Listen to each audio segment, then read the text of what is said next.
You're listening to the Turn Autism Around podcast, episode number 173. Today, I have a friend of mine on the show, Dr. Cheryl Tierney Avis, who is a developmental pediatrician at the Hershey Medical Center. And we are talking all about the new CDC milestones, which is all outlined in this very dense paper that was published in the Journal of Pediatrics in March of 2022. So we are talking all about the CDC milestones, the debate and discussion around some of the milestones potentially being too low. We're talking about the positives of the new milestones. And this is a great episode for parents as well as for professionals, as well as for healthcare practitioners and pediatricians to learn about why it's important to do surveillance and also add that to the screening and to diagnosis when appropriate. So let's get to this really important interview with Dr. Cheryl Tierney Avis.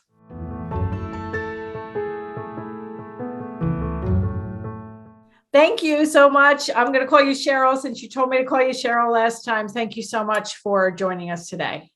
Excellent. Thank you so much for having me.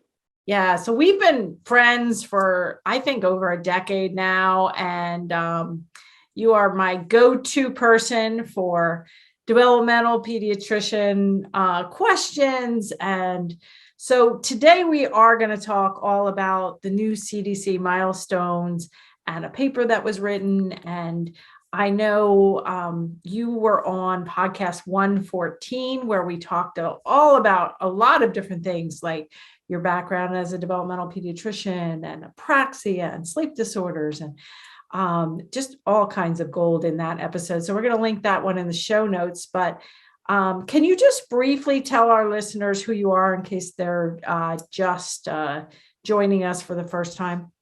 Yeah, thank you so much. So yeah, we know each other almost 12 years. Mm-hmm. Okay. Good. Yeah. So I am a professor of pediatrics and a board certified behavior and developmental pediatrician, and I'm on faculty at Penn State Hershey Children's Hospital. So that's my professional title. I'm also a mother of 3 of my own and 2 stepchildren. And I have been in Hershey, Pennsylvania now going on 12 years. And I'm really excited to be here today to talk to you about this topic. I was at first a little nervous about this topic, but I'm really excited now that some time has passed and we've had some time to reflect and think about it and see what's unfolded. So this is going to be, I think, a great podcast. Yeah, awesome. So back in, I think it was late December, early January, a paper was accepted for publication and was available online. And so I started hearing about the CDC milestones. I had no idea it was happening. Started hearing about that through Instagram, Twitter, Facebook posts, and mostly from speech pathologists who were not happy about some of the changes in the guidelines. And some parents were saying, well, this is just because of COVID and kids are more delayed, so they changed the guidelines, which is not true, we're going to dispel that myth. But anyway, it was related to this paper that is called Evidence-Informed Milestones for Developmental Surveillance Tools. And it is published in the March issue of Pediatrics, which is a very reputable journal, I'm sure you would agree. And this process started back in 2019, so it was not related to COVID. So what can you tell our listeners about, just generally about the article and the changes? Yeah, so this is great. So we should start from the beginning, right? So basically, we should understand that the lead author, Jennifer Zubler, she's really a wonderful person, right? So she is a developmental pediatrician. She's a person interested in advocacy for children with disabilities, okay? And she and her colleagues were charged with this task of maybe updating these guidelines for surveillance of children with disabilities to try to identify, so that we could try to identify more kids, okay? It was back in, this whole thing started before COVID. And they designed this research project to look at the literature and see what published literature is out there on developmental milestones. What should children be doing at different ages? So they searched the literature and they convened a working group of different professionals and they designed this project. And so as a result of searching the literature, looking at the research, and trying to determine what the new guidelines should look like for surveillance, they came up with these recommendations. And then, yeah. And they were looking at the 2004 CDC Act Early. Right, there were guidelines that were published and they were old. Right, 2004. Right? That was the right. first time.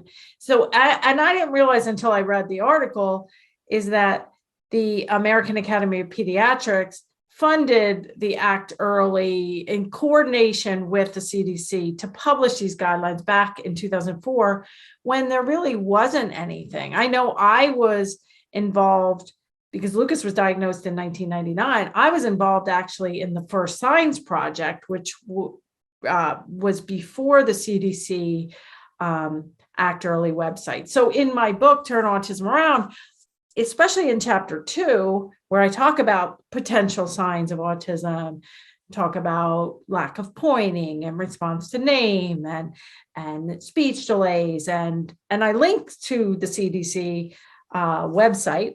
Thank goodness I linked to the website because now the guidelines, the milestones have changed. But yeah, it's the same link. We're doing research to look at these guidelines and say, are they evidence-based? Are they clear? Are they subjective? I know after reading the article, I'd say, let's talk about like the positive changes that were made. I can think of a couple. Maybe you want to start.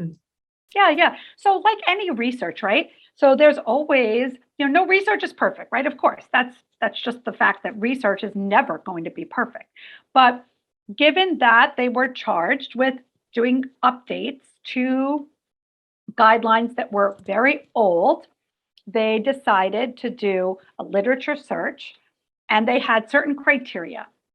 And the one thing we look at when we look at published literature is, do they tell us what their methods are for how they went about looking at the criteria they used for how they were going to include, which research they were going to include and what research they weren't going to include. And I think this article did a good job. They told us this is how the search terms we used. This is what met criteria for what was going to go into this article. This is what was going to go into our review of the literature. This is the criteria we used for how we picked which articles met that criteria. So I think that was a strength of this article, of this research. They said, we convened this group, we searched the literature, we used these articles if it met this criteria. So that would be a strength. And you said, what would be a strength? That was a strength. Yeah. Do I think it was perfect? We can talk about things that maybe were limitations, maybe a little bit at the same time. Maybe it wasn't as comprehensive, and there might have been areas for improvement, but did they tell us what they did? Yes, they told us what they did. And it's very transparent to what they did. Yes. And the 8 subject matter experts were in different fields of child development. So they had developmental, behavioral, neurodevelopmental, and general pediatricians, child and developmental psychologists, professor of special education, early intervention. And, one of the issues, a lot of these are language-based, and the SLP, the speech language pathology community, ASHA is their big organization, and they have released a statement saying that they would have liked to have a seat at that table. And I think that Yes. would have been a good addition. Yeah. So Yeah. we can link that ASHA response in the show notes as well. Yeah, we could, if you want, we can pause and talk a minute about what happened there. So yeah, for sure that there wasn't a, in retrospect, should there have been more people at the table to collaborate with? I think you can make an argument that there's always going to be people that feel that they were left out at the table, right? Can you always include everybody? I think,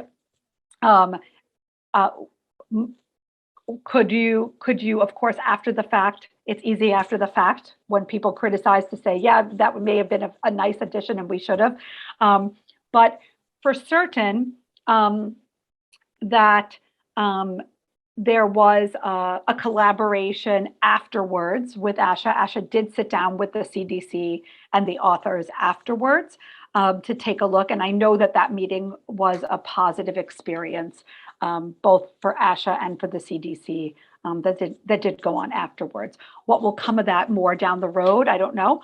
But there definitely there were meetings that took place afterwards that I'm aware of. Mm-hmm. Right. And the other thing is, this is surveillance, and surveillance is different than screening, is different than diagnosis. Yes. Yeah. You want to touch on that? Yeah, for sure. I think that's something that's important for people to know about this. So as we're updating, like, why is this important? Well, in the past, I know that some of the criticisms of the surveillance that was happening, why did we even update this? Well, we know that we were missing a lot of children, that a lot of kids were being missed.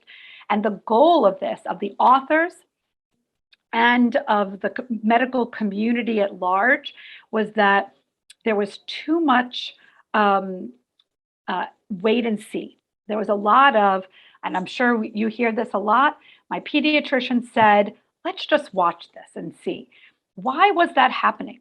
That was happening because the old guidelines were at what we call the 50th percentile, right? So 50% of kids should have the skill, but 50% of kids, it was still normal not to have that milestone, to not meet that milestone. So if you would refer every child who was not meeting that milestone, you would worry a lot of parents where it was still normal. And some pediatricians were very proactive. You're not meeting that milestone, refer. Some pediatricians, very aggressive. Some pediatricians, much more laid back. They really didn't want to worry a lot of parents. Maybe they'd say, listen, let's just see. If by the next visit your child's not meeting that milestone, I'll refer you then, right? And a lot of kids who had real problems with their development would be waiting and seeing when they should have been referred. By this reanalysis, by these new guidelines now, this allowed us that what they chose to do is move the recommendations to what we call the 75th percentile. What that means is that if you miss this milestone, the surveillance at this milestone, what that's telling us is that 75% of children should be doing this. And the recommendation now with these new guidelines is that you should refer. It is not a maybe, it is a you should refer. And that takes some of the ambiguity away now. And the pediatricians now have much clearer recommendations for what to do. And there'll be a whole lot less wait and see. And the wording is much clearer.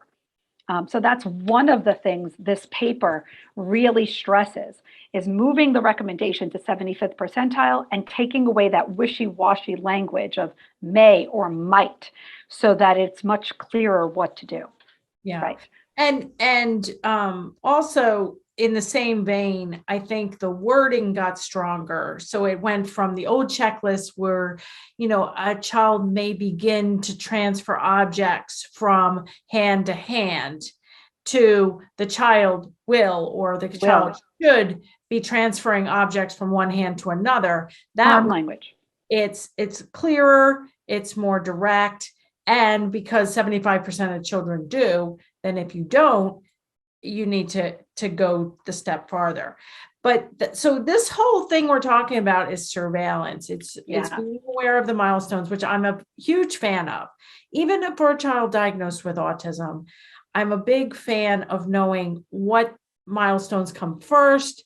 You can't work on eating with utensils. Well, you can, but I would prefer you work on the 18-month skills, the eating with a spoon, the drinking from a straw, drinking from an open cup, eating finger foods. If you can't do that, you really shouldn't be working on the higher level skills like using a fork and a knife. And so I'm constantly in my book, in my work, in all my video blogs, talking about starting with where there's the deficit, where's the biggest deficit, before you go adding higher level skills. Yeah, we call that the foundational skills. So, we're saying the same thing. So maybe just to also say, because I think I didn't answer, but you brought it up again, is the difference between surveillance, right? What surveillance is, and that in the past, surveillance is where we check these skills at every single well-child visit. So where we survey or we check whether your child is meeting these or has these skills by asking questions at every well-child visit. In the past, your pediatrician didn't do that or may not have done that at every well-child visit. In particular, there were certain well-child visits that were left out of surveillance. Right. And surveillance, this paper focuses on surveillance being one aspect of a comprehensive developmental assessment by your pediatrician. History and asking you parental concerns is one, surveillance is another, and your exam. So there is a lot that goes into determining whether your child should be referred for an evaluation. And that is important to note because I know that in the social media comments and the online comments that have been made, there's been some criticism of these surveillance milestones that have been identified as the things that we are paying attention to. Mm-hmm. But it's only one piece of a comprehensive assessment of your child's overall well-being, development, and concern. So if you as a parent go to your pediatrician and say, I know maybe that they're meeting these milestones or they're not meeting these milestones, but I'm still concerned, that's still an indication for it to be referred. Mm-hmm. So I want to make sure I stress what you're saying, right? Because I've been asked these questions, what about the child who may have accelerated development in some areas? They may have below expectations in social skills, but accelerated letter identification or number identification. So they may seem advanced in some areas and behind in others. What do you do in that situation? Well, that may be a concern that you have and should be referred. Mm-hmm. So there is an unevenness to some children's development that might raise a concern. So we don't want to discount parental concern. And so, yeah. Screening, and correct me if I'm wrong, but the American Academy of Pediatrics does still, and has for many years, recommended the use of the MCHAT at the 18-month visit and the 24-month visit. And all of this surveillance is not about just autism. It's about catching kids with development, like physical development issues and genetic issues and, motor, cognitive, speech, just language, or just speech, autism. Right? Anything. Right. Yeah, Of course, so there are other things, right? and at like a 4-month-old or a 6-month-old, like what should they be doing? Should they be rolling over? Should they be pulling up? And so this isn't all about autism, but the MCHAT is all about autism, and that is screening. And I do know people who say their kids passed the MCHAT and still had autism. Again, it's not foolproof. I had an interview with an SLP who has a child on the spectrum, and the pediatrician, this is in my book and somewhere, and it said, I think it's in chapter 2 under pointing, which I've done a video blog and all kinds of work on pointing. But the pediatrician said, oh, if he points, he's not autistic. It's like, that's not true. And so pointing is still on the developmental milestones for the surveillance. It's still on screening for the MCHAT. And in my practice, like what I see from online participants and even just from parents that I know that like have no concerns about autism. Actually, my book agent, emailed me as I was writing my book, and she has a 2-year-old, and she's like, I was just at the well visit and they were doing this MCHAT, and it's like, I know you're writing about that. And so so screening is another important tool that is still in place, right? Yes. So the MCHAT is a screening tool. What we're talking about today is surveillance. Yeah. And surveillance is asking you the questions. Is your child meeting asking you those questions? Right. Whereas the MCHAT is actually a screening tool, an actual tool. And so absolutely. And I like to describe it like, I don't know, a little bit like Swiss cheese, right? The layers, right? So each thing is designed to catch more, catch more, catch more. So, and nothing is 100%. We wish it was. We wish that everything, but we first survey, then we ask concerns, then we do our exam, and then we add a screening tool. And we continue to add these layers to try to catch more kids, right? We hope we do enough to catch most of them, right? At the end of the day, we know that a few will slip through, right? So we want to encourage parents to bring up their concerns to the pediatrician. And by updating the surveillance, we hope that now we're raising the bar enough so that with parental concern and with our observations and with screening, that we will now be able to get more referrals to our early intervention providers, to the schools, to those providers that will help specialists to do the evaluation so that less children will fall through the cracks, knowing that nothing is 100%. Right.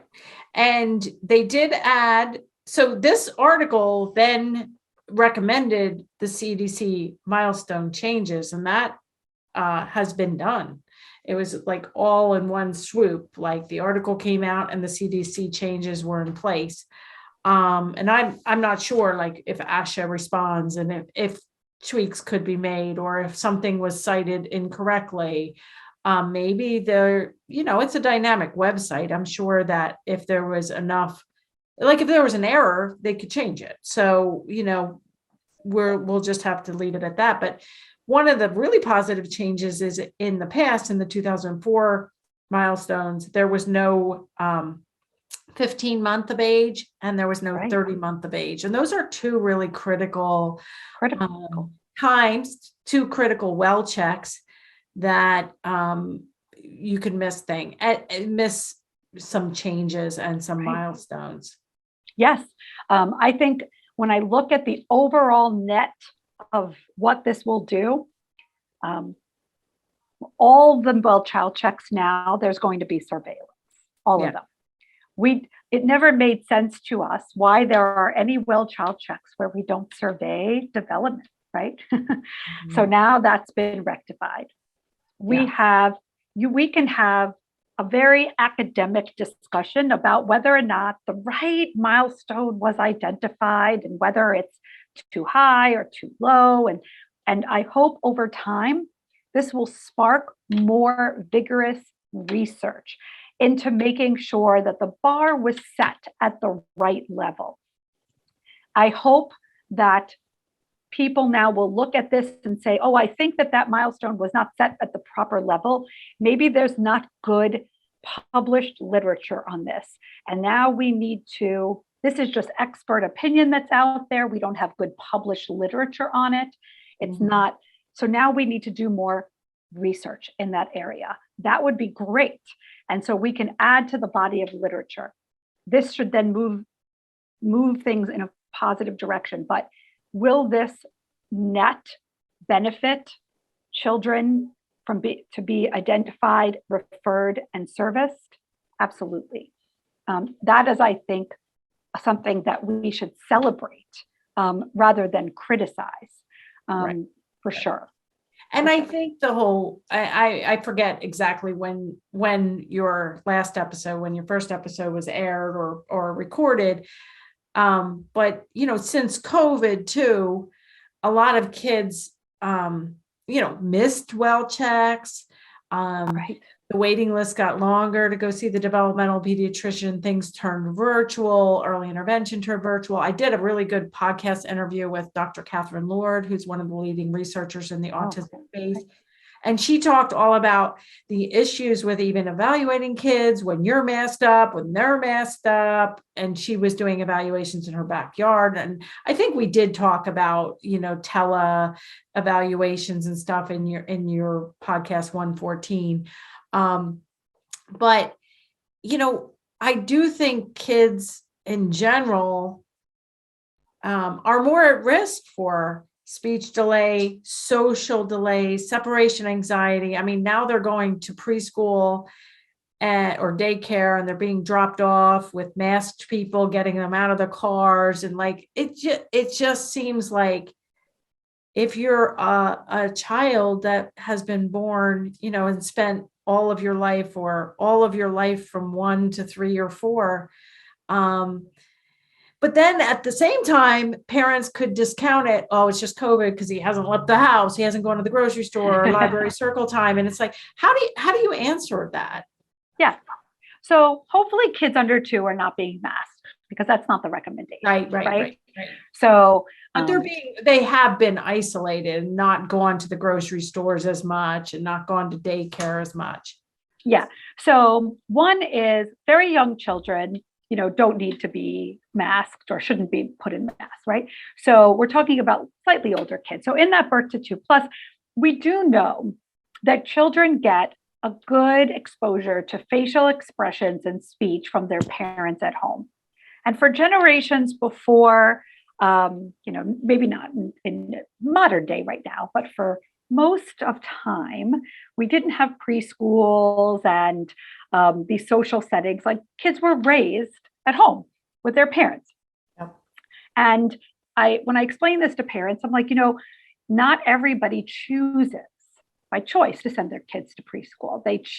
A lot of kids before age 3, are home with their parents. Moms were, I know now it's not so common that you have 2 working parents and parents send their kids to daycare and preschool, but that's not the case for everyone. Some parents have a stay-at-home parent, doesn't have to be mom, it could be stay-at-home dad, but a stay-at-home parent or a grandparent, and they raise their children at home until they're 3. So during those formative early years where the language is developing and social skills are developing early, they may not be exposed to many other children, or they may just be exposed to a sibling. That's it. So I don't think it really accounts for any kind of speech, language, or social deficit. If you are seeing a speech, language, or social deficit in your child, any kind of deficit in their eye contact, any kind of deficit in their nonverbal or joint attention, or nonverbal skills, if they're not coordinating nonverbal skills well, if they are not communicating with intent, that is not COVID. That is from a problem in natural development that should be taken seriously. Yeah, okay. So let's get back to the CDC milestones. So they have been changed. They were updated. Some positives. It was a multidisciplinary, 8 experts. It was heavily, I think I read in the article that 80% of the milestones are now can be sourced to at least one or more references so that it's evidence-based and not just pass it down the alley of, I think a 9-month-old should do this or an 18-month-old should do that. 75% of the children will be doing this by that age. So it encourages the next referral, added 15 months, 30 months, got rid of just vague language like may begin to or whatever. It's more clear cut will. And then I think that after reading some social media stuff, which I can kind of go into a little bit of the social media stuff that I read, and then reading the actual article, I have a couple concerns. Sure. The old milestones in 2004 had warning signs, red flags that you should be concerned. Like you were talking about, and I don't think this was in there, but like obsessiveness or interest in letters and numbers before you can speak. And that's called hyperlexia. I've done a lot of work on that. I can link that in the show notes. But like that Lucas had that. And I just was, and a lot of my clients and online participants have that ability. And then you kind of are like, no, he's smart. He's, and it's like, that's actually a sign of potentially that it could be something more like autism. So one of the other red flags that Lucas had was regression. He lost skills that he previously had. And it seems like those warning signs kind of left the website. So like, why, and is that a concern to you as a developmental pediatrician? Yeah, I would have liked the warning signs to stay on there. Yeah. I really can't comment to why they were removed. Yeah. But I certainly would like anything that would alert parents or have a warning section for warning signs. But I don't think that I could tell you what the thinking was or what the mindset was for why they were removed. Yeah. And then I'm not a motor expert or physical therapist, and I haven't heard any physical therapists really discussing this, but crawling used to be in there, and I don't even know what age crawling was in there. And then walking now has moved from like, the average child, I think, walks at 1. Spencer was earlier than that. Lucas, my son with autism, was 14 months till he could walk, which was kind of on the late side. And there had been research done to show that kids on the spectrum actually tend to have motor delays that wasn't previously known when Lucas was diagnosed more than 2 decades ago. But like, why make the walking so much later than we're used to? Yeah, so I've heard the discussion about this. I too am not an expert in motor milestones, so I want to be careful not to talk in an area of development that I'm not an expert.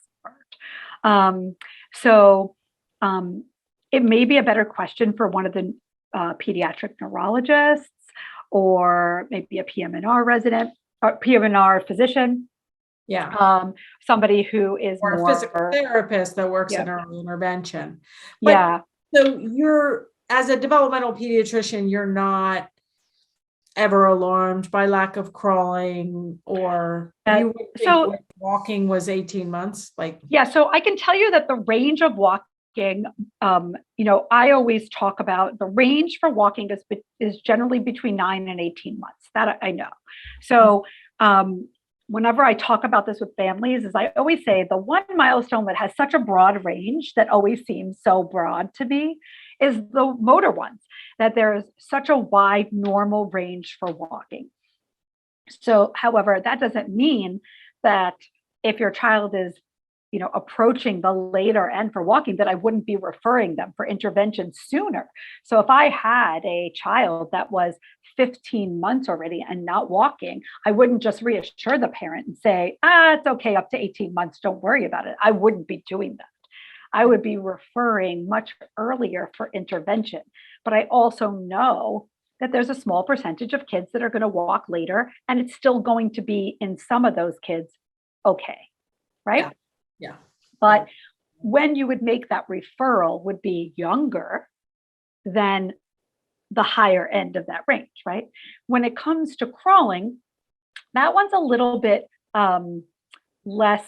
I know that that has been a little bit more controversial, and a lot of people have been concerned that it was taken off the surveillance.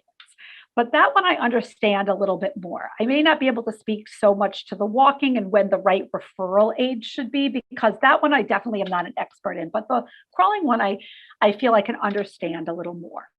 The question that you have to ask about using it as a surveillance question. Remember, this is surveillance, not screening, right? Right. Surveillance means I'm asking you whether your child does this or not, right? And I'm using it to determine the likelihood that your child is going to have a disability, right?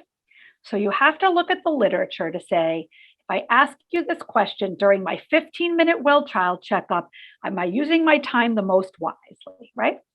So in the motor questions, how likely is the lack of crawling or crawling linked to a motor disability? Not is crawling important or not important.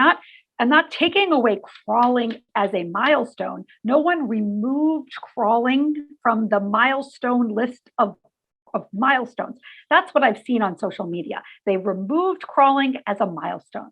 Nobody removed crawling as a milestone. They removed it from the questions that pediatricians are going to ask at the visit. You see the difference?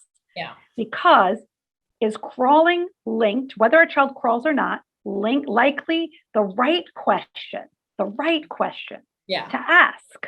And I can see that, like sitting up, those are big. And then you get parents like, well, they kind of do an army crawl, or like, I would have no idea when my boys crawled, but I know when they walked.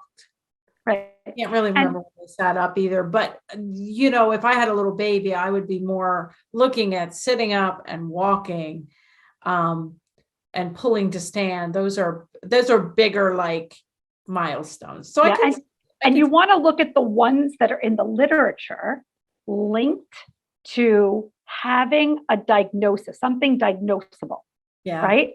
Some neurological diagnosable condition. Yeah, true. Okay. Right? So that's why. So I'm going to talk, my biggest concern, and I think this is what the buzz is, are some of the language milestones. So there's two social media posts that we can actually link in the show notes. One is by Doc McCafferty, who you said was a developmental pediatrician. She has a really good kind of 15-part commenting on the CDC milestones. I think it's good for lay people to be able to read that. So we can link that. And then there's a woman, an SLP, speech and language pathologist, Molly Rome, who has the at Eat, Play, Say. And we're going to link that in the show notes too. So one of her graphics on Facebook, which I really liked, was, I personally think the expressive language at 1, 15 months, 18 months, 2 and 3 is too low. I think it was already too low, and now it's really too low.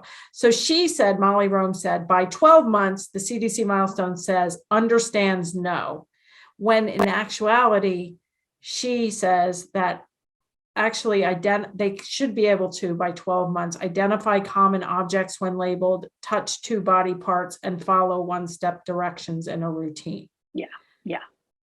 Yeah. And then she said by 24 months, the CDC milestones say points to 2 body parts, which was a 12-month skill, blows a kiss and nods yes and no. And by 2, they should be saying at least 50 words, many more, say 2 words frequently throughout the day, some 3-word phrases, and say personal pronouns like I, me, and mine.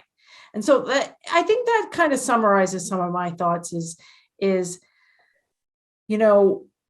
why so low for these expressive language? Right. So this is where I think, if you ask me, my biggest concerns lie. Yeah. I think if you look at the paper, and I shared my thoughts with the lead author and the CDC, and we've engaged in some conversation around it respectfully, because research is, I want to start out by saying, research is hard. These authors went about a difficult task to update milestones where the research isn't always easy to find and isn't always there in an evidence-based scientific way. Like there's not, the perfect research to get, right? And so while we may know certain things about language development, trying to use published research studies about language is fraught with difficulty. I'll start with that. Yeah. While the speech and the ASHA and the speech language pathologists that are out there, and as somebody who practices in that space of communication, I agree that the bar was set too low, and we are at risk of missing still too many children. Yeah. So I'm going to just say that because this is my area of expertise, whereas the motor isn't, but this is. And so I will share the concerns of the speech and language pathologists there, right? But it is going to be something that we will need to do more studies to publish what we know to be true, so the literature reflects what expert opinion, what we know as experts, so that that literature can then reflect it, so that those milestones can be updated, so that we can make sure that we raise the bar even further. But I'll end with, that doesn't mean that when parental concern is added to surveillance and then the referral is made and screening and testing is done, that those children won't then be, of course, identified as having a concern and identified properly that way. Because once testing is done and once diagnostics are done, they will be picked up that way. Right. Yeah. Right. And that's, your line of work. It's very much my line of work, and both personally and professionally. And I see, by the time people find you or get to your office, or by the time they even find my book or my online courses, these kids are usually very much more delayed than on the fence between 50 words and 100 words. Right. Like they're very delayed. So, overall, I think adding the 15-month and 30-month and revising the milestones was a great effort. I think they just, if ASHA can continue to work with them to maybe up those surveillance on the expressive language, I think we would get a little bit farther. But I also want to make a couple points. You can always make a sick visit to discuss development. You don't have to wait for a well check.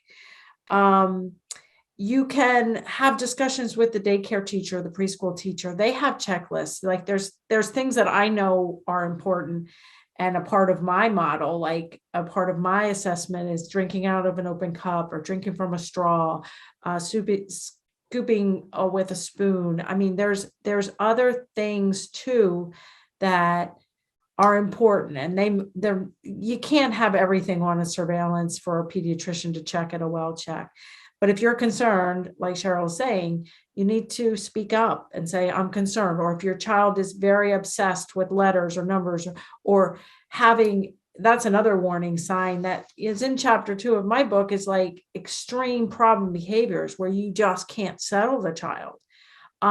Extreme feeding problems, extreme sleep problems, extreme problems with going to the doctor's, dentist, haircuts.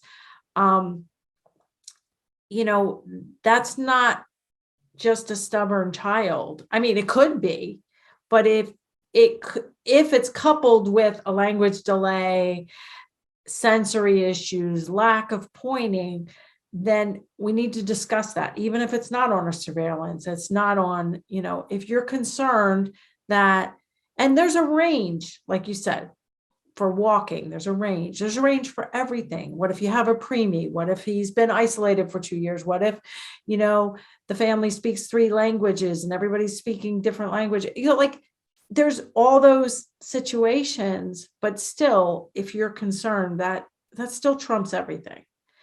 And speak up.